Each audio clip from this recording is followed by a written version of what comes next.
संजय राउत जमानत पर जेल से बाहर हैं और काफी दिन उन्हें सलाखों से बाहर आए हुए हो चुके हैं।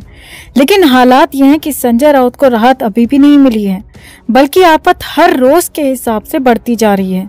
और ताजा अपडेट ये है कि संजय राउत फिर से बुरा फंस गए हैं। कोर्ट में ईडी ने कुछ ऐसा कह दिया, कुछ ऐसा दावा मार दिया कि राउत के पास उसका जवाब नहीं था। संजय राउत यहाँ तक कहने लगे कि ऐसा आज तक तो हुआ नहीं, क्योंकि यहाँ पर ईडी ने सीधे सीधे संजय राउत के परिवार तक मामला पहुंचा दिया, सीधे सीधे संजय राउत की पत्नी तक मामला पहुंचा दिया, और जिसके बाद राउत बुरा फंसते हुए दिख रहे हैं। तो बताते हैं आपको क्या हुआ मुंबई की बड़ी कोर्ट में, क्या कहा कोर्ट में ईडी ने और क्या कहा गया संजय राउत की तरफ से, और क्यों संजय राउत को यकीन ही नहीं हो रहा कि ऐसा भी हो सकता है। सब कुछ आपको बताते हैं, दिखाते हैं। आप भी वीडियो को लाइक और शेयर कर अपना प्यार और सपोर्ट दिखाएं, और कमेंट में से लेकर अपनी बात, अपनी राय जरूर रखें। चैनल के साथ जुड़कर चैनल को सब्सक्राइब कर हमारी आवाज बने। तो संजय राउत के हालात कहीं से भी शांत नहीं हो रहे हैं, कहीं से भी राउत के लिए राहत नहीं है। अब इस बीच मुंबई की बड़ी कोर्ट यानी कि हाई कोर्ट में सुनवाई हुई। उसने राउत के हालात और ज्यादा खराब कर दिए। खुद राउत हैरान हो गए कि ऐसा भी हो सकता है। असल में संजय राउत की जमानत का ईडी ने विरोध किया और ईडी इसे लेकर मुंबई हाई कोर्ट पहुंची थी, और ईडी ने साफ साफ कहा है कि राउत को मिली जमानत गलत है, और न सिर्फ संजय राउत को बल्कि उनके साथी प्रवीण राउत की जमानत भी रद्द हो, दोनों को फिर से जेल भेजा जाए। और इसके लिए ईडी की तरफ से कोर्ट में, हाई कोर्ट में दलील दी गई। लेकिन इस बार ईडी ने एक और बड़ा और नया धमाका कर दिया, जिसने संजय राउत की बोलती ही बंद कर दी। संजय राउत भी माथा पकड़कर बैठ गए कि अब करें तो करें क्या। बॉम्बे हाई कोर्ट में इसे लेकर सुनवाई हुई, जिसमें ईडी की तरफ से जवाब दिया गया, और ईडी ने कहा कि संजय राउत को जमानत नहीं दी जा सकती, क्योंकि साफ साफ सबूत है कि प्रवीण राउत को घोटाले के 112 करोड़ रुपए दिए गए। यहाँ कहें कि प्रवीण राउत के पास पात्रा चावल घोटाले के 112 करोड़ रुपए पहुंचाए गए, और ये करीब करीब साबित हो ही चुका है। और यही नहीं, ईडी ने आगे कहा कि इसके साथ ही 55 लाख रुपए संजय राउत के पास भी पहुंचे। उनकी पत्नी के खाते के जरिए ये पैसे उन तक पहुंचे, और संजय राउत ने ये पैसे लिए हैं। और संजय राउत ने भी माना है कि 55 लाख प्रवीण राउत की तरफ से, प्रवीण राउत के परिवार की तरफ से उनकी पत्नी के अकाउंट में आए हैं, और ये बात मानी जा चुकी है, प्रूव हो चुकी है। अब यहीं पर ईडी ने मास्टर स्ट्रोक मार दिया। जी हाँ, ईडी ने कहा कि अगर संजय राउत कहते हैं कि वो निर्दोष हैं, उन्होंने कुछ नहीं किया और उनका इस घोटाले से कोई लेना देना नहीं है, तो जो पैसा उनकी पत्नी वर्षा राउत के खाते में गया, तो क्या वो पैसा उनकी पत्नी का है? क्या वो पैसा उनकी पत्नी के कामों का है? जी हाँ, यहाँ पर बहुत बड़ा दबाव संजय राउत पर बना दिया गया। आगे कुआं पीछे खाई वाली कंडीशन कर दी गई, और कहानी यह हो गई कि राउत को ऐसा फंसा दिया कि या तो तुम खुद फंसो, जेल जाओ, या फिर अपनी पत्नी पर सारा मामला डाल दो और अपनी पत्नी को फंसा दो। जी हाँ, ऐसी कंडीशन में अगर संजय राउत खुद मुकरते हैं या कहें कि खुद को बचाने की कोशिश करते हैं, तो उनकी पत्नी पर भी ईडी केस कर सकती है, उनकी पत्नी को भी जेल जाना पड़ सकता है, जिसके बाद कंडीशन बहुत ज्यादा विकट होगी, मुश्किल होगी। अब संजय राउत की तरफ से पेश वकील ने भी दलील दी और कहा कि बिना किसी सबूत के, बिना किसी गवाह के हमारे मुवक्किल को जेल में रखा गया, संजय राउत को जेल में रखा गया, और अभी भी सिर्फ आरोप लगाए जा रहे हैं। लेकिन अंदर की बात, अंदर की खबर यह है कि संजय राउत वाकई परेशान हो गए हैं, क्योंकि इससे पहले तक के किसी भी केस में बेल मिलने तक की ही लड़ाई होती थी और उसके बाद रास्ता आसान हो जाता था।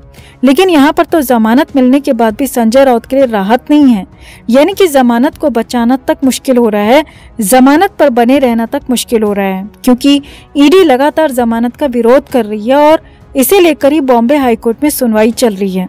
यहाँ तक कि उनकी पत्नी का नाम लेकर ईडी ने बड़ा मास्टर स्ट्रोक मारा है और संजय राउत को दो तरफा फंसा दिया है, दो तरफा घेर लिया है, और एक तरह से राउत को अटका दिया है, क्योंकि संजय राउत खुद को बेकसूर कहते हैं, खुद को बचाने की कोशिश करते हैं, तो फिर तो उनकी पत्नी पर केस की तैयारी ईडी की तरफ से हो सकती है, और अगर पत्नी को बचाते हैं तो फिर खुद फंस सकते हैं। लिहाजा आगे कुआं और पीछे खाई है, और इसीलिए तो संजय राउत कहने लगे हैं कि उन्होंने आज तक ऐसा देखा नहीं है जब जमानत मिलने के बाद भी हालात सामान्य नहीं है।